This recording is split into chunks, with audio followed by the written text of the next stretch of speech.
Operaciones de crédito, la apertura del crédito. Esta es una presentación de la Universidad Autónoma de Chihuahua del Centro Universitario Parral, correspondiente a la maestría en Administración de Recursos Humanos y de la materia Marco Legal de las Organizaciones. Buenas tardes. Las participantes de esta presentación son Ana Citlalic Palacios Ayala, Catalina Elizabeth Herrera Monarres y Jezabel Aide Aragón Carrasco. Esto a cargo del profesor Hugo Felipe Saldívar de la Torre. Generalidades de las operaciones de crédito. La Ley General de Títulos y Operaciones de Crédito regula algunos de los contratos mercantiles, a los cuales denomina operaciones de crédito, las cuales son de tipo solamente mercantil y no civil. De las operaciones de crédito, solo algunas son de realización exclusiva por las instituciones financieras, como por ejemplo el depósito bancario, las cartas de crédito, el contrato de fideicomiso, entre otros, las cuales corresponden al sistema financiero mexicano. Pero por regla general, las operaciones o contratos de crédito son de libre realización, es decir, cualquier persona puede celebrarlos. La apertura de crédito se define como el contrato por el cual un sujeto llamado acreditante se obliga a poner a disposición de otro denominado acreditado una determinada cantidad de dinero o a contraer por cuenta de éste una obligación, para que el mismo haga uso del crédito concedido en la forma y en los términos, así como las condiciones pactadas, quedando obligado al acreditado a restituir al acreditante las sumas de que disponga o a cubrirlo oportunamente por el importe de la obligación que contrajo, y en todo caso pagarle los intereses, prestaciones, gastos y comisiones que se estipulen. Esto a partir de Acevedo 2012. ¿Cuáles son las etapas o fases de la apertura de crédito? La primera es donde el acreditante pone a disposición del acreditado una cierta cantidad de dinero o su propia capacidad crediticia. La segunda es donde el acreditado dispone totalmente o en parcialidades del crédito que se le ha concedido. Y la tercera fase es cuando se le restituye al acreditante lo debido o lo pactado por el acreditado. La apertura de crédito y el préstamo. La apertura de crédito es regulada por la Ley General de Títulos y Operaciones de Crédito, en tanto que el préstamo se regula por el Código de Comercio. La apertura de crédito siempre es mercantil y el préstamo puede ser civil o mercantil. La apertura de crédito puede ser en dinero o en firma y el préstamo solo se refiere a bienes fungibles. Por lo tanto, la apertura de crédito se perfecciona con el hecho de que el acreditante ponga a disposición del acreditado un recurso económico aunque no disponga de él. El préstamo se perfecciona con la entrega del bien prestado. Elementos que conforman la apertura de crédito. Los elementos personales. El acreditante es el acreedor en la operación, por lo tanto, el acreditado es quien recibe el crédito. Además, puede existir un tercer elemento, los cuales son el fiador o el obligado solidario. Los elementos formales. La Ley General de Títulos y Operaciones de Crédito no señala formalidad alguna para la celebración de esta clase de contratos, por lo que en principio rige en plenitud la libertad formal para concertarlo, de acuerdo al artículo 78 del Código de Comercio. El contrato se clasifica en apertura de crédito revolvente o en cuenta corriente y en apertura de crédito en dinero y de firma. En la primera, se da derecho al acreditado a hacer remesas antes de la fecha fijada para la liquidación en reembolso, tanto parcial o total, de las disposiciones que previamente hubiere hecho.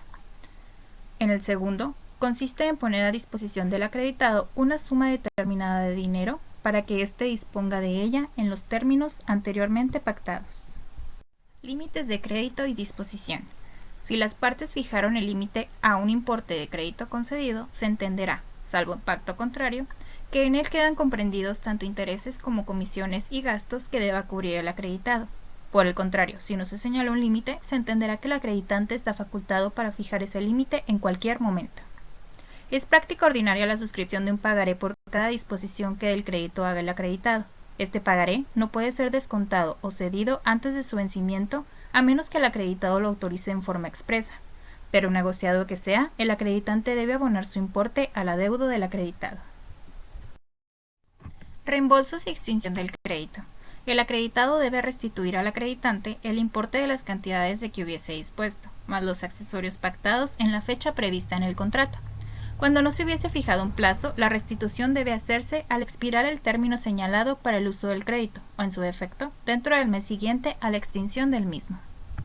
El crédito se extinguirá por convenio entre las partes, así como además por haber dispuesto al acreditado de la totalidad del importe, si se trata de una apertura de crédito simple, por la expiración del término convenido, por denuncia del contrato o notificación del deseo de darlo por concluido, por falta o disminución de las garantías pactadas a cargo del acreditado, por hallarse cualquiera de las partes en estado de suspensión de pagos, de liquidación judicial o de quiebra, por muerte, interdicción, inhabilitación o ausencia del acreditado, o por disolución en la sociedad acreditada, y por las demás causas expresamente previstas en el contrato relativo. Intereses moratorios en materia de apertura de crédito. Si en un contrato de apertura de crédito no se pactan intereses ordinarios o moratorios, estos no se generarán por no ser aplicable. Es por eso que en el artículo 362 del Código de Comercio nos dice que los deudores que demoren el pago de sus deudas deberán de satisfacer el pago desde el día siguiente al vencimiento, ya sea sobre el interés pactado o en su defecto al 6% anual. Las instituciones financieras podrán convenir con sus clientes la tasa de interés que pretendan cobrar por los créditos, debiendo pactar una sola tasa de interés, ya sea ordinaria o moratoria. Es por eso que las tasas de interés deberán determinarse conforme a alguna de las tres opciones siguientes. La primera de ellas es la tasa de interés fija, es decir, esta es un tipo de interés sobre un pasivo o deuda, tal como una hipoteca o un préstamo, es decir, que esta permanece igual. La segunda sería una tasa de interés variable, es decir, que cuenta con un límite máximo fijo. Y por último sería la tasa de interés variable con un límite máximo fijo. Este tipo de tasa tiene un límite máximo de tasa que no podrá rebasarse.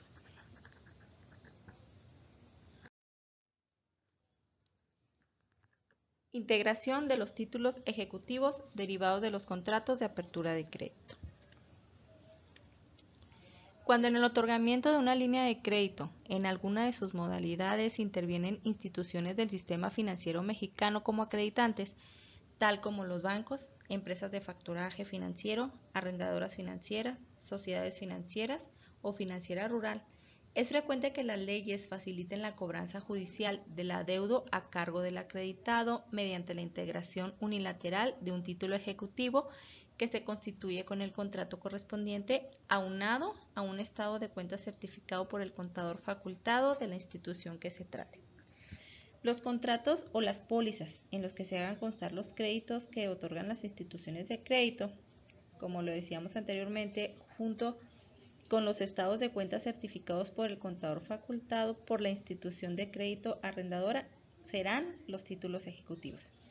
Es por eso que en el artículo 87 de la Ley General de Organizaciones y Actividades Auxiliares de Crédito establece que en los contratos de arrendamiento financiero, factoraje financiero y crédito que se celebren en las sociedades financieras, lo factorado o el acreditado podrá disponer de la suma acreditada o en su caso del importe del préstamo en cantidades parciales o esté autorizado para efectuar reembolsos previos al vencimiento del término señalado en el contrato.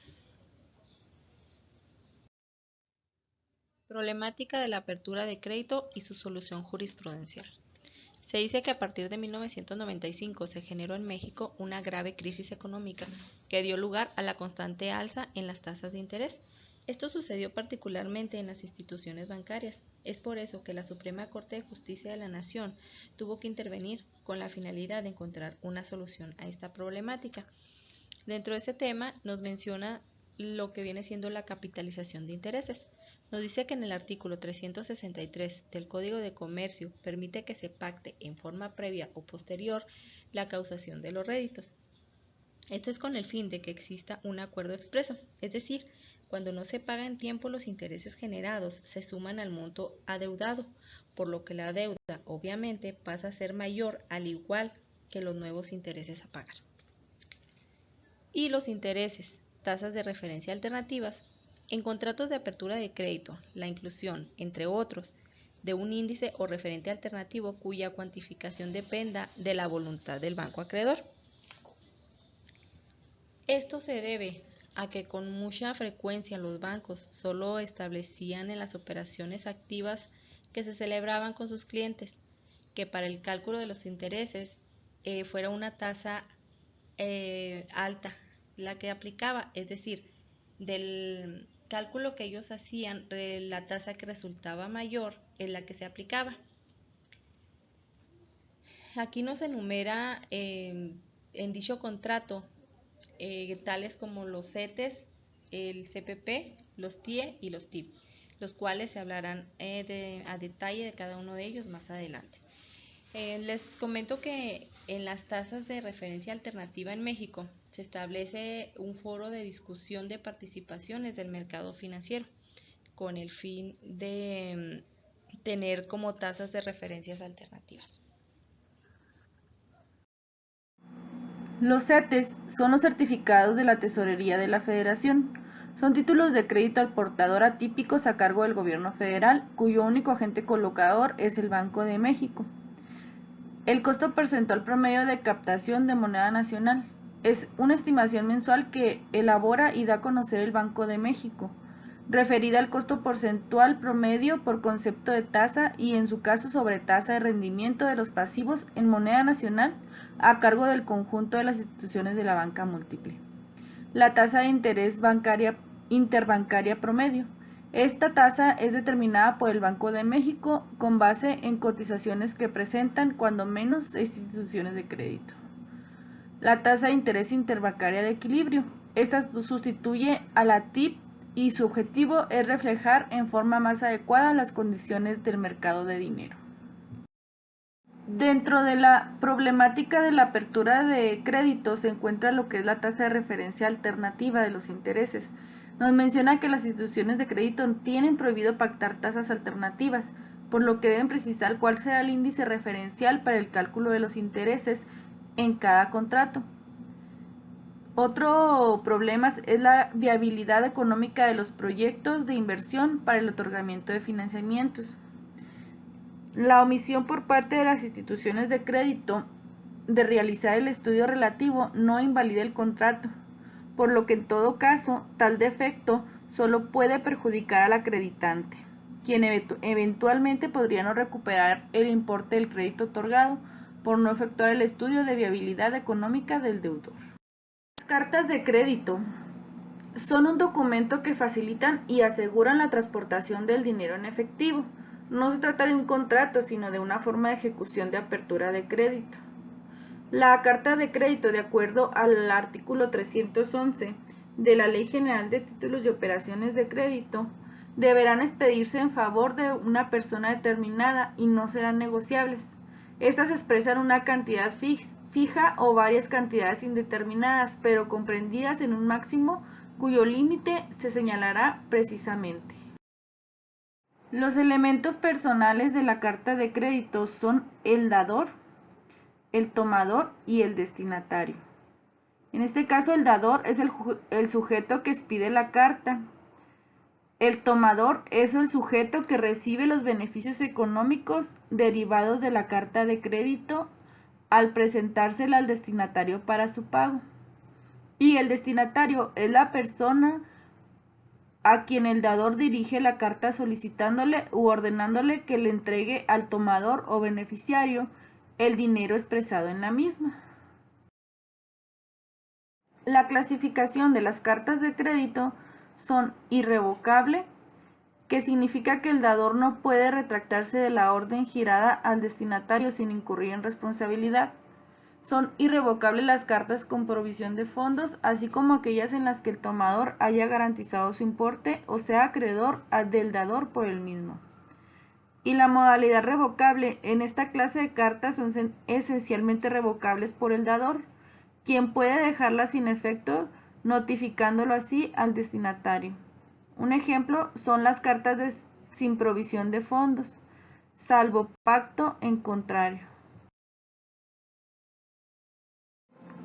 Los derechos y obligaciones de los sujetos que participan en la carta de crédito. El dador queda obligado hacia el destinatario por la cantidad que éste pague en virtud de la carta dentro de los límites fijados en la misma.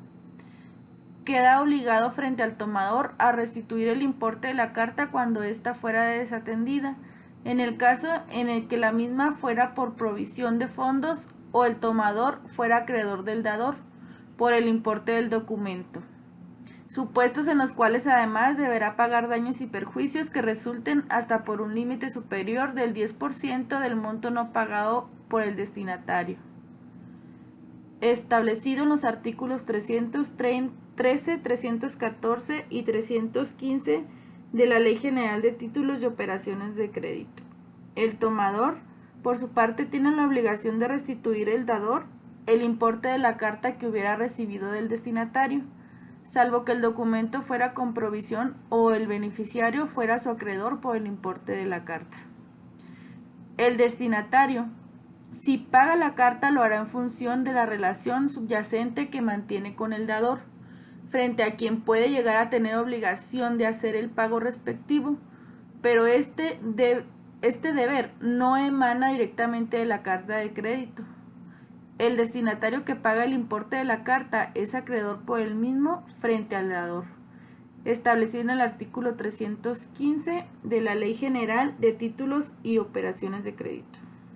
Bien, pues ahora veremos los derechos y obligaciones de las partes. El dador. El que expida una carta de crédito puede revocarla bajo las condiciones ya indicadas sobre este particular. También queda obligado hacia el destinatario por la cantidad que éste pague en virtud de la carta, dentro de los límites fijados en la misma. Igualmente, queda obligado frente al tomador a restituir el importe de la carta cuando éste fuera desatendida. En el caso de que la misma fuera con provisión de fondos o el tomador fuera acreedor del dador por el importe del documento, supuestos en los cuales además deberá pagar los daños y perjuicios que resulten hasta por un límite superior del 10% del monto no pagado por el destinatario. Eso está establecido en el artículo 313, 314 y 315 de la Ley General de Títulos y Operaciones de Crédito. El tomador dice que no tiene derecho alguno contra el destinatario, tampoco lo tiene contra del dador, salvo en los casos indicados en el inciso anterior. Tiene la obligación de restituir al dador el importe de la carta que hubiera recibido del destinatario, salvo que el documento fuera con provisión o el beneficiario fuera un acreedor por el importe de la carta. Esto, claro está, salvo pacto en contrario. El destinatario no tiene obligación alguna frente al tomador. Si paga la carta, lo hará en función de la relación subyacente que mantiene con el dador, frente a quien puede llegar a tener obligación de hacer el pago respectivo, pero este deber no emana directamente de la carta de crédito. El destinatario que paga el importe de la carta es acreedor por el mismo frente al dador. Artículo 315 de la Ley General de Títulos y Operaciones de Crédito. El término o vigencia de la carta de crédito es de 6 meses contando desde su fecha de expedición. Tarjetas de crédito. Nos dice que las tarjetas de crédito no son reguladas por la ley. Sin embargo, existen bajo un reglamento dentro de las instituciones de crédito bancario.